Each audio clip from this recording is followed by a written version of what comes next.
Okay, welcome. Welcome to lesson number 2. I have given everything I see all the meaning it has for me. So in lesson number 1, it asks us to recognize that nothing has meaning.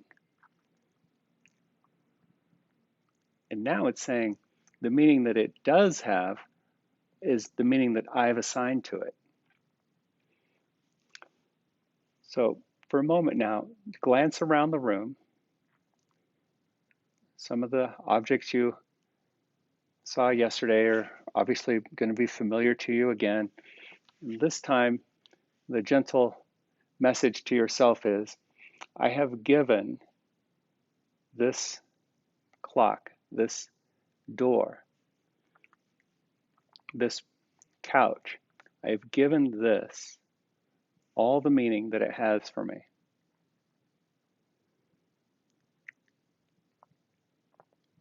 Course in Miracles is probably among, if not the greatest literary work of all time. And the progression through these lessons is so beautifully organized. They're symphonic in nature. An idea will be presented, and then later it'll come back in a different way and be presented with new light and a little different meaning. And yet it continues to lead us. The whole goal is to lead us toward the love and light that we are, true self. It's an inward journey that awakens.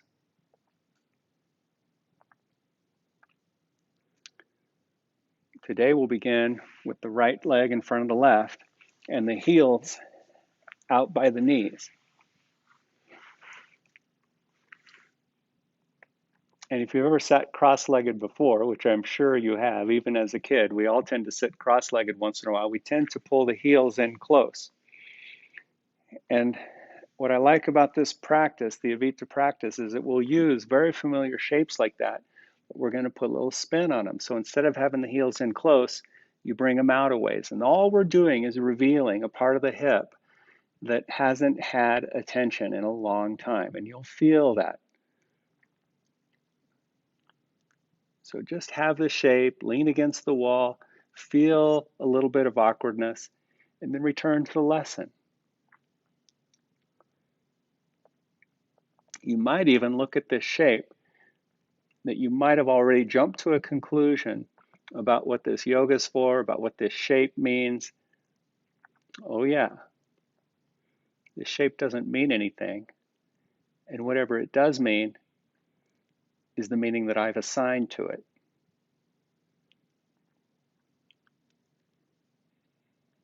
And throughout the classes, throughout the regular hour-long classes, I'm always saying things like, relinquish your judgment, relinquish the ideas that you have about this.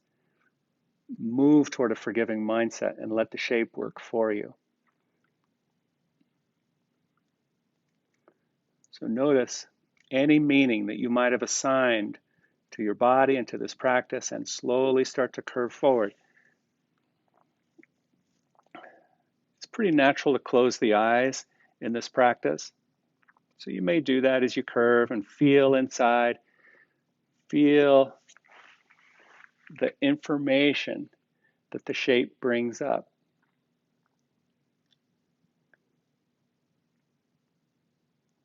Now the field of vision has been narrowed a lot. But go ahead and open your eyes. And whatever your eyes seem to light upon here, could be your feet, could be your shoes, could be socks, could be the mat.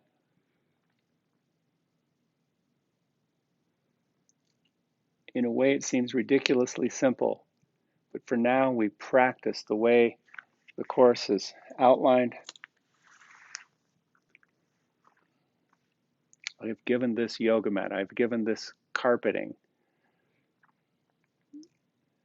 I've given this thing all the meaning that it has for me. Very, very gentle acknowledgement.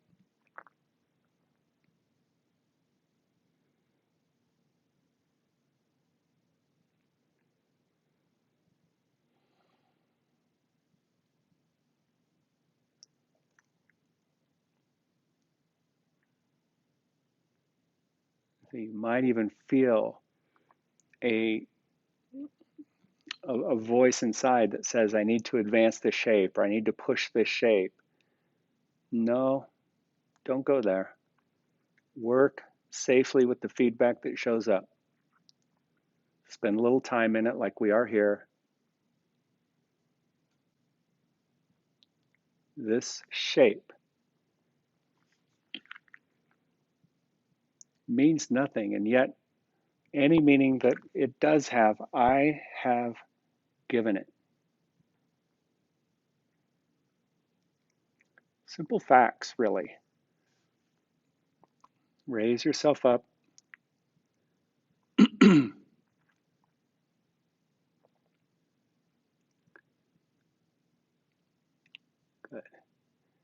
And now switch the cross of your legs. Keep the heels out near the knees. If you happen to be a person with a lot of flexibility in the hips, see if there's flexibility in the hips and any tightness in the back as you slowly curve forward now.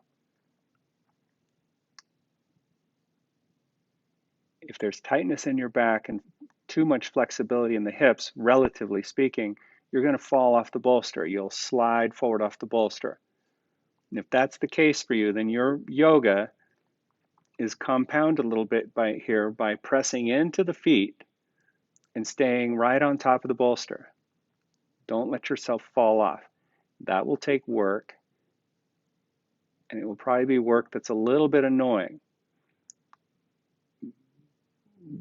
because it calls on your hips to do some work. It calls on a release in your low back.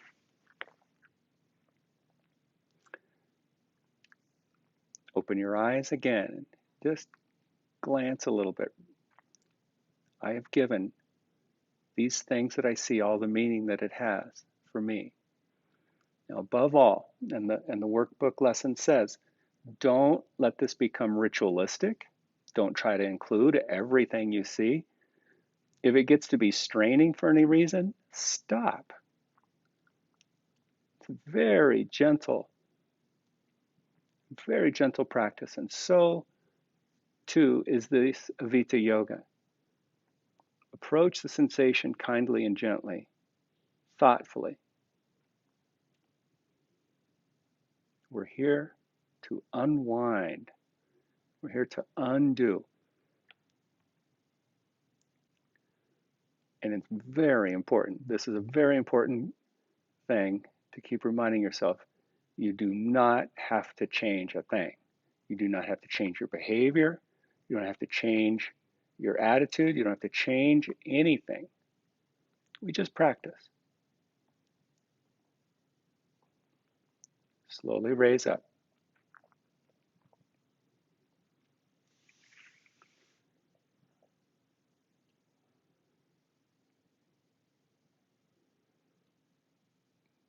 Now, your eyes may be closed. Keep them closed. Feel for the wall. Feel for the shape. Rely on the wall the same way you rely on your bolster. You can even rely on the bones in your body for support. Extend your legs straight out in front of you.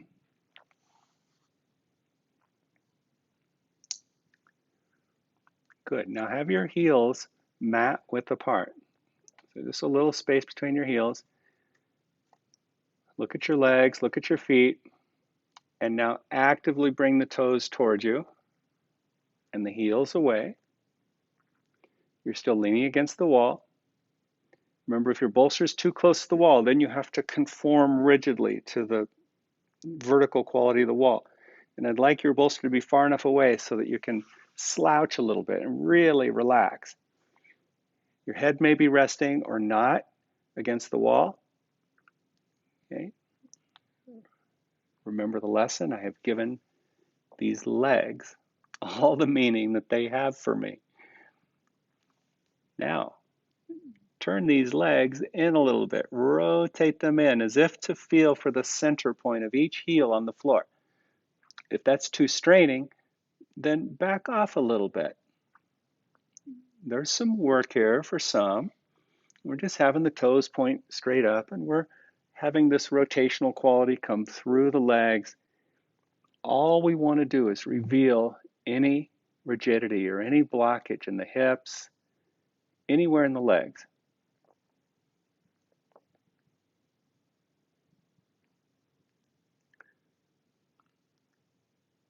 Now the effort. You can see the effort in your legs, but now the mantra might be, I have given this effort all the meaning that it has for me.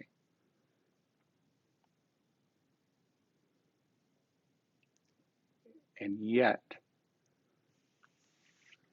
we go back to lesson 1. It doesn't mean anything. In a way, if we could just master these first simple 2 lessons, it would save us leaps of time. It points to a humility. Relax your legs, relax your feet, relax your body, relax your mind. And for a moment, just feel the sensations of relaxation and release.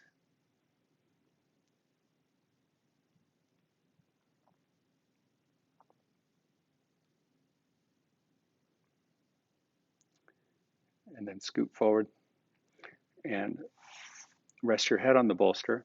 Just have your knees bent, feet on the floor. Arms at your sides, nice and easy.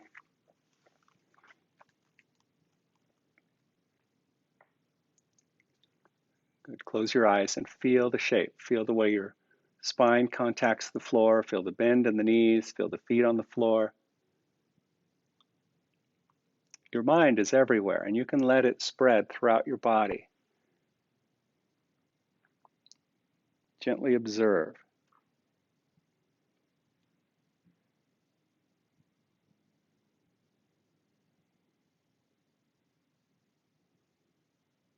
And now, softly open your eyes.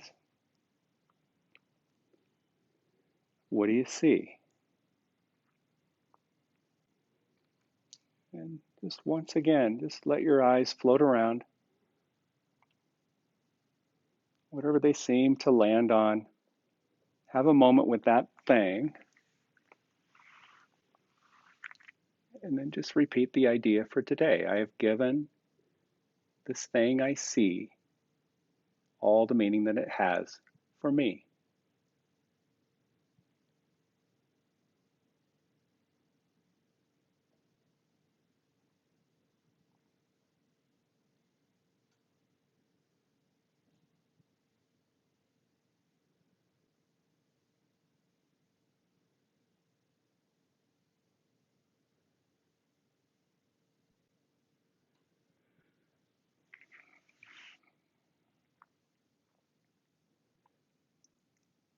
Close your eyes.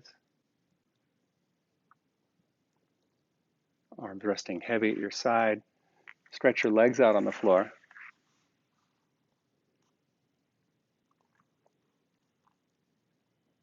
And then turn your head to the right. Yep. You can close your eyes here and feel now. Feel the turn of your neck and head. Feel for any resistance. There may be the resistance of the turn against the bolster, but there's resistance inside. Feel that resistance. Gently acknowledge it. Don't be afraid of it. Rest. Yeah, the feet may flop to the sides, your arms lay heavy.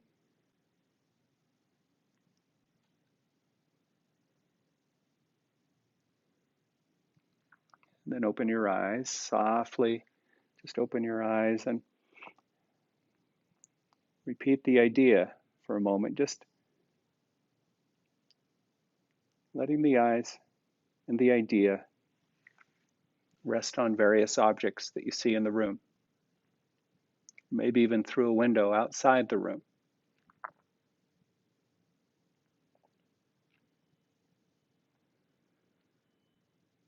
And then keep your eyes open and slowly turn through the center. It's like this big arc. Your nose arcs.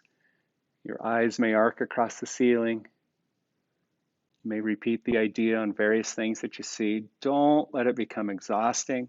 Don't let anything become too much work.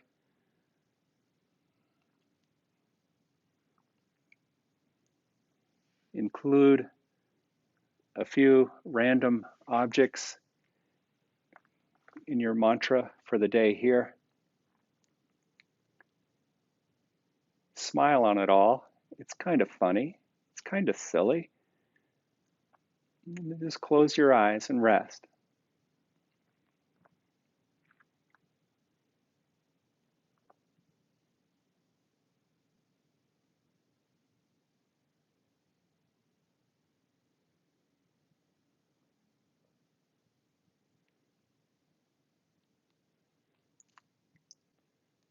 One of the similarities between the Avita yoga practice and A Course in Miracles is that we learn to rest. We learn to truly, truly rest.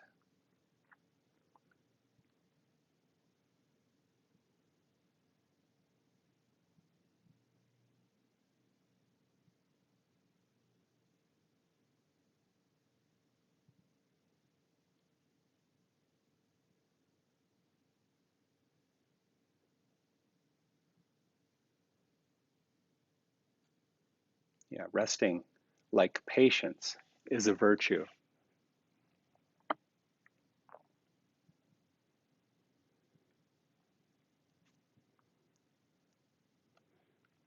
Okay, and then just continue the turn. Roll onto your left side. Rest your head on your pillow, your bolster. Curl up for a moment.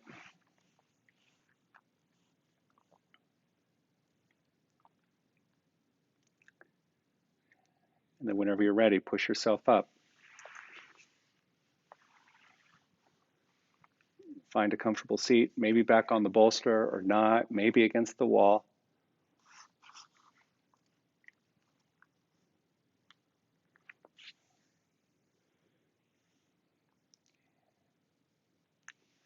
Close your eyes, bring your hands to your heart.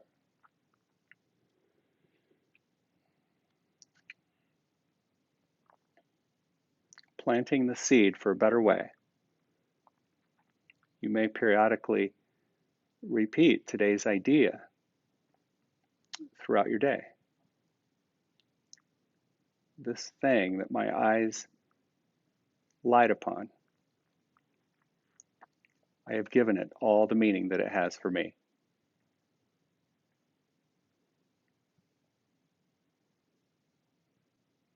A simple fact, which will prove to be more and more helpful as we move along through the practice. Namaste.